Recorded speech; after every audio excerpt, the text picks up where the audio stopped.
মোহতারাম হাজিরিন, আমরা 31st নাইট, যে ইংরেজি নববর্ষ শুরু, একটা বছর অতিবাহিত হওয়ার পরে যে রাত্রটা উদযাপন করা হয়, আসলে খুব আক্ষেপের বিষয়।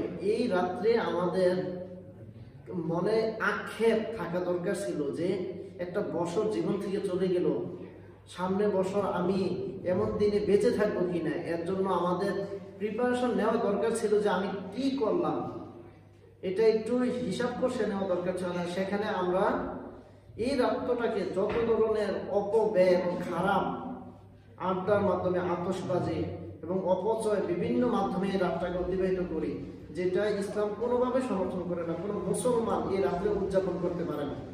সে তার জীবনের একটা হিসাব নিবে যে আমি কি অর্জন করলাম, আর নিজের পাপ পঙ্কিলতার জন্য আল্লাহর কাছে ক্ষমা চাই। এটা হচ্ছে এই রাতের আমল হইতে পারে।